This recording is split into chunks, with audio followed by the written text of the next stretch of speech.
திமுக தோக்க போறது உறுதி. மோடி அவர்கள் காலையும் அமித்ஷா அவர்கள் காலையும் திமுக விழுதா இல்லையான்னு பாருங்க. திமுகவும் இந்த மற்ற பலரும் மண்ண கவ்வ போறது உறுதி. போகி பண்டிகை அன்னைக்கு வீட்டுல இருக்கிற வீணா போனதையெல்லாம் தூக்கி வீசி எறிவோம் தெரியுமா? 75 வருஷ பவள விழா பாப்பாவையும் 55 வருஷ பல்லாங்குழி பாப்பாவையும் தூக்கி வீசி எறிவோமா? ஒரு நியூ கவர்னன்ஸ், ஒரு குட் கவர்னன்ஸ் ஒன்று கொண்டு வரலாமா? ஸ்டாலின் சார், இந்த தேர்தலுக்கு அப்புறம் நீங்க தோத்ததுக்கு அப்புறம் எப்படிலாம் ஃபீல் பண்ண போறீங்கன்னு கொஞ்சம் சொல்லவா? ஏன்டா இந்த விஜய பாடா படுத்தணும்? ஏன்டா இந்த விஜய வேதனைப்படுத்தணும்? ஏன்டா இந்த விஜய்க்கு எதிராக சதி செஞ்சோம்? ஏன்டா இந்த விஜய்க்கு எதிராக சூழ்ச்சி செஞ்சோம்? நினைச்சு நினைச்சு நினைச்சு ஃபீல் பண்ண போறீங்க. மக்களே உங்களை ஃபீல் பண்ண வைக்க போறாங்க. நான் என்ன கெடுதல் செஞ்சுட்டேன் உங்களுக்கு? நீ சாப்பிட்ற சாப்பாட்டில் ஏதாவது மண்ணை கிட்ட அள்ளி போட்டனா? உங்களுடைய ஆட்சியினுடைய லட்சணத்தை, உங்களுடைய ஊழலை, நீங்களும் மந்திரிகளும் அடிக்கிற கொள்ளைய மக்களுக்கு எடுத்து சொன்னேன். இதை சொல்லாம வேற என்னத்தை சொல்லுவாங்க? இப்ப கரூர் விஷயத்துக்கு வரேன். கரூர்ல என்ன நடந்ததுன்னு அந்த கரூர் மக்களை கேட்டாலே புட்டு புட்டு புட்டு வைப்பாங்க. ஏன் மேல பழிய தூக்கி போடுறீங்க? என்னமோ நாங்க அரசியலே பண்ண மாட்டோம், இந்த விஷயத்துலலாம் நாங்க அரசியலே பண்ண மாட்டோம் வீடியோ போட்டுவிட்டு போய் சட்டசபையில் உட்காந்துக்கிட்டு ஏன் மேல பழிய தூக்கி போடுறீங்க? லேட்டா வந்துட்டாருன்னு போலீஸ் கொடுத்த டைம்ல நாங்க இருந்தேன். நாமக்கல்ல இருந்து கரூர் வர வழியில இருந்த மக்கள் எல்லாரையும் நான் என்ன அம்போன்னு விட்டுட்டு வர சொல்றீங்களா? நாமக்கல்ல இருந்து கரூருக்கு நான் எப்படி வந்தேன், எவ்வளவு நேரத்துல வந்தேன், உலகமே லைவ்ல பாத்துக்கிட்டு இருந்தது. வாய் கூசாம ஏன் மேல பழி தூக்கி போடுறீங்க? ஒரு மனசாட்சின்றது வேணாம்?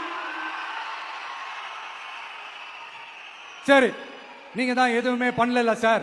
அப்புறம் ஏன் சார் 20 வருஷமா கரூர்ல மட்டுமே, கரூர் பகுதியில் மட்டுமே போட்டி போட்ட உங்களுடைய ஒரு அடிமைய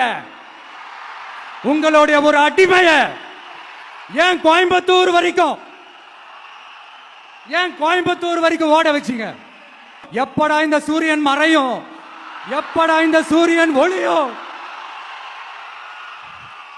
குழந்தைகள் இருந்து பெரியவங்க வரைக்கும் அந்த சூரியனை வெறுத்து ஒதுக்குவாங்க. அதுதான் இண்டிகேஷன், அதுதான் இந்த ரிசல்ட்டுக்கான இண்டிகேஷன். விஜய் வெளியவே வர மாட்டாரா? இது யாரு சொல்றா? இந்த மற்றும் பலர் கட்சியில ஒருத்தர் இருக்கிறார்ல, 10 தடவை தோத்து போனாரு, இன்னமும் திருந்தாத ஒருத்தர். அவரு சொல்றாரு, ஐயா அனுபவசாலி அவர்களே, உங்ககிட்ட ஒரே ஒரு கேள்வி ஒன்று கேட்கிறேன். இந்த சேலத்துக்கு பக்கத்துல இருக்கிற அந்த தொகுதியில மட்டுமே போய் பதுங்கிக்காம தமிழ்நாட்டில் வேற ஏதாவது ஒரு தொகுதியில நின்று உங்களால ஜெயிச்சு காட்ட முடியுமா? சாரி, முதல்ல நிக்க முடியுமா? முதல்ல அதை செஞ்சுட்டு அப்புறமா இந்த விஜய பத்தி பேசுங்க பாஸ். சும்மா நசன்னு. விஜய் என்னப்பா, விஜய் நடிகன். ஆமா, நான் நடிகன் தான். இப்ப யாரும் இல்லைன்றா? என்னமோ இவர் என்னமோ புதுசா கண்டுபிடிச்ச மாதிரி. ஆனா நான் அரசியலுக்கு வந்துட்டு நடிக்கல, அரசியல் நான் நடிக்கல. ஆனா நீங்க என்ன பண்றீங்க? அரசியல்ல இருந்துகிட்டே நாடகம் மேல நாடகம் போடுறீங்களே. அப்ப உங்க எல்லாரையும் நாடக நடிகர்கள்னு சொல்லாமா? ஒன்றிய அரசோட பவரை கையில வச்சுக்கிட்டு திமுகவோட ஒரு நாடகம், மற்றும் பலரோட ஒரு நாடகம். அப்ப உங்க எல்லாரையும் ஒரு டேஞ்சரான நாடக கம்பெனின்னு சொல்லாமா? இந்த கருத்து கணிப்புன்ற பேர்ல நிறைய அந்த கடுப்புல விட்ட கணிப்பெல்லாம் விட்டுட்டு இருக்காங்க. அதுல திமுக 300 சீட்டு ஜெயிக்குமா, மற்றும் பலர் 700 சீட்டு ஜெயிக்குமா? யோ, எங்கயா இருக்கு இத்தனை சீட்டு? குருட்டா மேட்டுக்கு சும்மா அடிச்சு விடுறது. ஒரு தில்லமுள்ளுக்கு ஒரு அளவே இல்லை. 40 வயசுக்குள்ள இருக்கிறவங்க மட்டும்தான் விஜய்க்கு ஓட்டு போடுவாங்களாம். 50 வயசுக்குள்ள இருக்கிறவங்க மட்டும்தான் இந்த விஜய்க்கு போனா போதுன்னு ஓட்டு போடுவாங்களாம். இந்த 40 வயசுக்குள்ள இருக்கிறாங்களா அந்த ஓட்டர்ஸ், அவங்களாம் ரொம்ப கம்மியா. ஆனா இந்த 50ல இருந்து 80 வயசு வரைக்கும் இருக்கிறாங்களே அந்த ஓட்டர்ஸ் ரொம்ப ஜாஸ்தியா. ஆனா அவங்க யாரும் விஜய்க்கு ஓட்டு போட மாட்டாங்களாம். இப்படி பில்டப் மேல பில்டப் ஓங்கி மண்டையில நறுக்குன்னு குத்துற மாதிரி நம்ம எலெக்ஷன் கமிஷன் ஒரு டீடைல்டு ரிப்போர்ட் ஒன்று வெளியிட்டு இருக்காங்க. அதுல 40 வயசுக்குள்ள இருக்கிற அந்த ஓட்டர்ஸ் 2,37,00,000 சொச்சமா. அதுல 50 வயசுக்குள்ள இருக்கிறவங்களையும் உள்ள சேர்த்துக்கிட்டீங்கன்னா 3,65,00,000 சொச்சமா. அந்த 3,65,00,000 சொச்சத்துல 50 வயசுக்குள்ள இருக்கிற நம்மளோட அக்கா தங்கச்சிங்க மட்டும் எவ்வளவு தெரியுமா? 1,77,00,000 சொச்சமா. எங்கடா போனீங்க? கடுப்புல விட்ட கணிப்பாளர்களே எங்க போனீங்க? சும்மா டர்ஹனா டர்தான். அதனால மக்களே உங்க எல்லாரையும் கையெடுத்து கும்பிட்டு கேட்கிறேன், ஸ்டாலின் சார் கிட்ட இருந்து நம்ம தமிழ்நாட்டை காப்பாத்தி ஆகணும், நம்ம ஜனநாயகத்தை காப்பாத்தி ஆகணும். என்ன பிஸியா இருந்தாலும், என்ன வேலையா இருந்தாலும், என்ன வெளியூர்ல இருந்தாலும், எந்த பூத்துல உங்களுடைய ஓட்டு இருக்குதோ அங்க வந்து தயவு செஞ்சு நம்மளுடைய விசில் சின்னத்துக்கு உங்க ஓட்டு போடுங்க. தயவு செஞ்சு உங்க விஜய்க்கு ஒரு வாய்ப்பு கொடுங்க.